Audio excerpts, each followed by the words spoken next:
Hello guys! Hello! This is for Cancer. Welcome dito sa aking channel, Kapalaran 888. Welcome Cancer! Titingnan natin Cancer kung anong messages, vibration, gabay, energy para sa inyong lahat. Okay. So, tingnan natin yung first 4 cards mo. Okay, yung first 2 cards natin dito Cancer is Four of Pentacles, Knight of Cups. Sinasabi ng bara sa'yo dito na ngayong buwan na to, especially March 1 to 15, sobrang tipid mo, okay? Napaka-kuripot mo ngayon, or siguro kailangan mong maging kuripot, okay? Etong Four of Pentacles na to,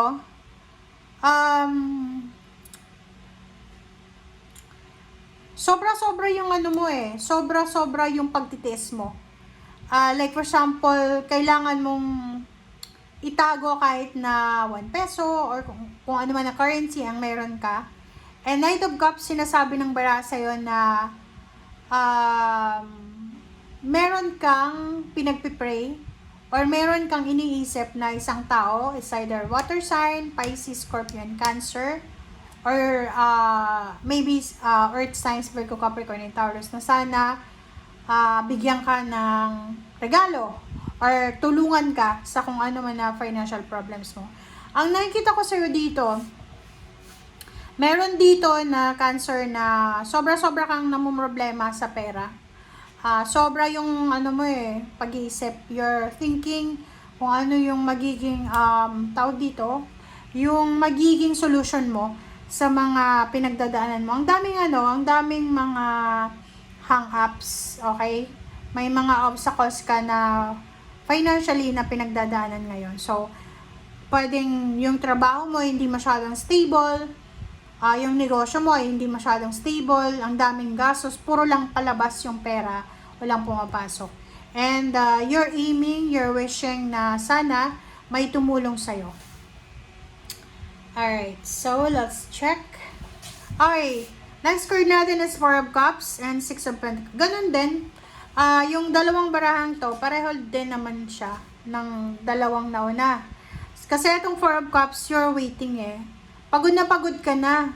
Meron dito na Cancer na pagod na siya sa pagtatrabaho, pagnanegosyo, pag-handle ng mga responsibilities, mga duties and responsibilities. Pwedeng payat ka na, hindi ka makatulog sa gabi, hindi ka makakain, hindi ka masyado, like kung OFW ka or breadwinner ka, parang sobrang tipid mo, hindi ka makakain, hindi ka makabili ng kahit sabon, makapaglaba, mailaba yung damit mo ng maayos because kailangan mong magpadala sa pamilya, parang ganon. And kung makikita mo dito, sobrang exhausted ka na. Exhausted, feeling drained. And kung makikita mo rin dyan, sinasabi ng barahan na you're waiting sa mga tao na manotice nila yung problema mo. Yung parang you're waiting na may mag-save sa'yo sa kung ano man na financial or emotional problems na pinagdadaanan mo. Yung Six of Pentacles dito, this is all about the give and take energy. So yun na nga, nag-aantay ka. You're waiting for someone na sana makatulong sa'yo sa kung ano man yan na pinagdadaanan mo. Financial, especially. Alright, so let's check. Let's clarify, guys.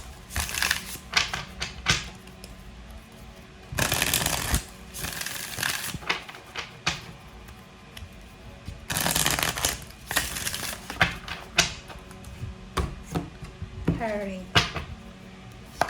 Four of Pentacles, diba? Parang sinasabi ng bara sa'yo dito na nagpipray ka ng milagro. Parang sinasabi sa'yo ng barahan na everything happens for a reason. Kung may mga problema ka ngayon sa pera, siguro naging naging pabaya ka sa financial mo before. Kasi itong magician na to, everything happens for a reason siya. Sabi ng baraha, lahat ng nangyari, halimbawa yung pagtitipid mo sa ngayon, may rason kung bakit ka nagtipid ngayon, bakit dati hindi ka nagtipid, parang ganon. Yung iba din sa inyo dito, sinasabi ng baraha na walang milagro, tayo dapat yung maghanap ng milagro. Parang ganun.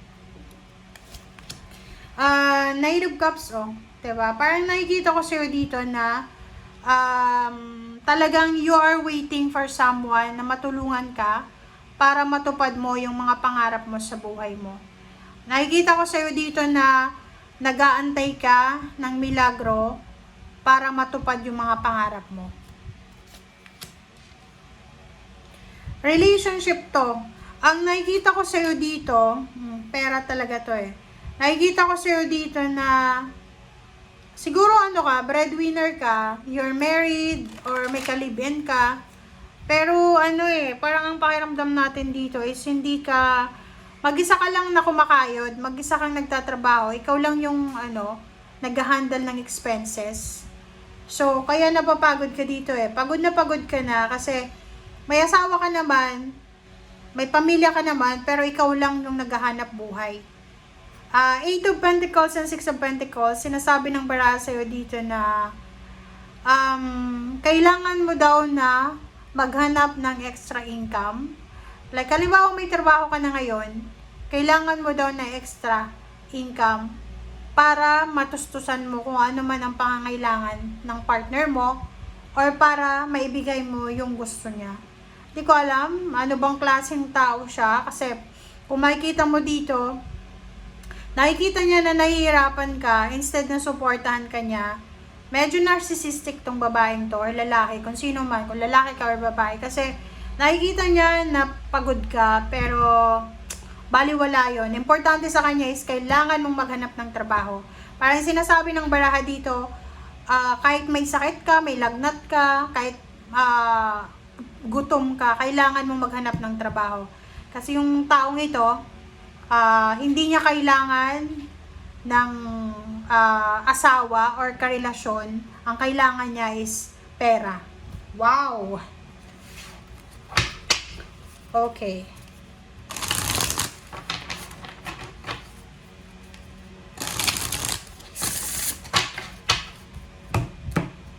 Okay, Cancer. So, let's check. Ano pa ba? Cat Spirit, number 13, 4. Horse Spirit, freedom is yours. O, diba? Parang nakikita ko sa'yo dito, nahihirapan ka na talaga. It's either sa relationship, or it's either sa trabaho mo, negosyo, or sa kung ano man. Kasi parang sinasabi sa'yo dito ng Cat Spirit na kailangan mo daw na i-claim yung freedom mo. Kumbaga, kung napapagod ka na, nasasakal ka na, you are free. 'Di ba? Na lumabas diyan sa situation na 'yan. Freedom is yours. 'Di ba? Isa-isa, pareho lang naman 1-3-3-3. Ibig sabihin niya, kung feeling mo suffocated ka, hindi ka makahinga sa relationship na 'yan or sa trabaho na 'yan, kailangan mong tumigil. Okay? Grasshopper spirit, eagle spirit. So, like parang ang nakikita natin, pwedeng natatakot ka. Maybe you're afraid. Maybe, ganun, natatakot ka kasi iniisip mo mali yung decision mo. So, sinasabi ng baraha sa'yo dito na take a leap of faith. Okay? Trust your intuition. The spirit daw, hindi ka dapat mag-alala. The spirit has your back. So, kung may plano ka, kung ganun naman talaga pag may feeling natin suffocated na tayo, feeling natin drain na yung energy natin, kailangan natin na magpahinga. So, magpahinga ka. Okay? Try mo yung pag feeling mo yung direction na tinatahak mo is medyo masukal siya, try mong mag-pause muna, 'di ba? Leap of faith 'yun kasi minsan 'di ba? Ang tendency ng mga tao, lang sila, go lang ng go. Until napagod na sila, hindi sila tumitigil kasi ang nasa isip nila, kailangan ko magtagumpay Ang taas ng pangarap ko kailangan marating ko siya by the age of 50 years old. Milyonaryo na ako parang ganun. Ang problema lang, mayroon kang mga kailangan i-consider. Okay? So, sinasabi ng baraha sa'yo dito na claim your independence. Ang importante is malaya ka. Ang importante masaya ka. Ang importante free ka. 'Di ba? Lalo sa sa relationship, pagpakaramdam mo, alam mo, life is short, okay? Life is short, Cancer, na Hindi lahat ng oras, i-google mo sa partner mo na toxic. Hindi lahat ng oras, i-google mo yung oras mo sa trabaho mo na toxic. 'Di ba? So, yun, sabi ng bara, don't worry, your spirit has your back. Try. Parang try mo lang, subukan mo lang. Okay? Thank you guys. Bye!